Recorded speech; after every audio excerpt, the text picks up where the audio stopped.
All right, we're going to take a look at the Start Here tab. And it's just a little bit of outline telling you what's going to happen. So we're going to be using GitHub for our assignments. That's where you're going to pull your assignments from GitHub and you're going to push them back to GitHub. And I have a whole series of videos that teaches you how to do that.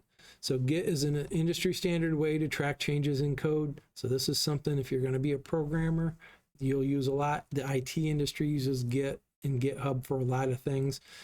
If you're going to be a networking guy, a lot of places will keep all their router configurations in some kind of GitHub repository. So they always have a record of all the different versions that they've done. In case somebody makes a change on a router, it blows it up, we can go back to the previous version. So it's not just for programming. It's pretty much an industry standard for IT in general. There's a whole video series to teach you how to use Git and GitHub. It's the first thing you'll cover when you get to the videos. All your labs will be cloned and pushed to GitHub. Our tests will be done through GitHub with the same process as the labs. And feedback about your labs and tests will also be given via GitHub. So when I grade your lab assignments, if I have any comments to make, if you didn't get any, if you lost some points or whatever, I try to explain there the things that you could have improved. And there's a feedback thread. You'll see that when you get to GitHub. Quizzes are going to be done on Sakai. All your grades will be tracked on Sakai. I really try to keep grades up on a weekly basis. So you shouldn't have to wait for grades to know where you're at or how you're doing. The course calendar is also on Sakai. It has all the due dates for the labs, quizzes, and tests. And messaging should be done through Sakai. If you need to message me, earlier I said email me, use the messaging on Sakai. That sends me an email, but it also keeps a record. So use Sakai messaging to contact me. Next, we're going to look at our course content. And I do not keep all the course content Sakai. When you click here, it takes you to a website. This is a website that I use for high school and college courses. The classes I teach at high school are college credit for Northwest State. So let's take a look at that. Click on the Python class website and it will bring you here. It's at mrgeiger.com. You may call me Matt. This is a college class. You do not have to call me Mr. Geiger. But this is the website that outlines everything we do. So you're going to learn how to use Git.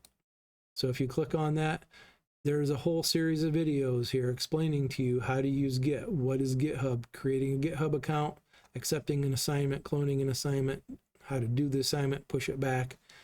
You will use this repeatedly, not only in this course, but if you stay in the IT or engineering fields, it's something you will be using in the future. So it's a good skill to learn. Then we move into our content. Chapter 1, Introduction to Programming. Here's 5 videos from Chapter 1 explaining to you how to do some things with Python. And there's also 2 assignments over here. When you click on them, you will be taken to a spot where you can accept the assignments. You'll be able to clone them using Git. And I promise you these videos up here explain to you how to do that. It also tells you that the syllabus quiz and those 2 assignments are due on June 10th. So chapter 2, here's all the videos that go over all the information in the chapter. Here are the 2 assignments that are going to be due for chapter 2, and they will be due on June 14th. Chapter 3, due June 17th, same thing. Here's all the videos. Here's the 2 lab assignments. And there's also a quiz due on that day. So most of the course you can follow through on this page.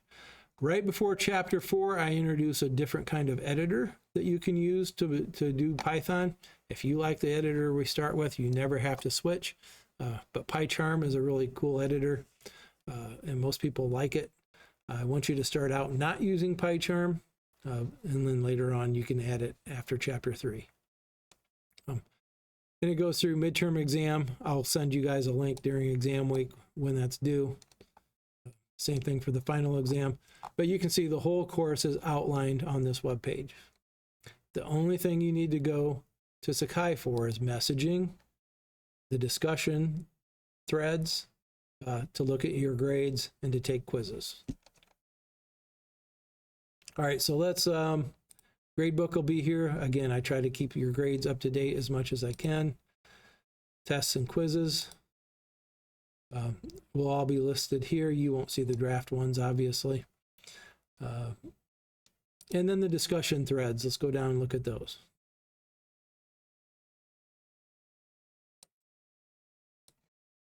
All right, so there's a discussion thread for the Git and GitHub. If you have any questions about how to use an editor, whether it's idle, which is the default Python editor, or whether it's PyCharm, you can talk about it in here. But for each of these chapters, chapter 1 through chapter 13, you should be participating in the discussions. If you get confused about how to do something with Git and GitHub, you can ask it in here. Get your peers to help you before you come and ask me.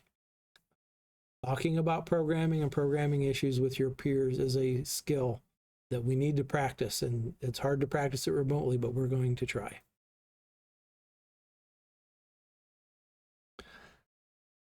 All right, I've covered the syllabus, I've covered Sakai, and I've done a web tour.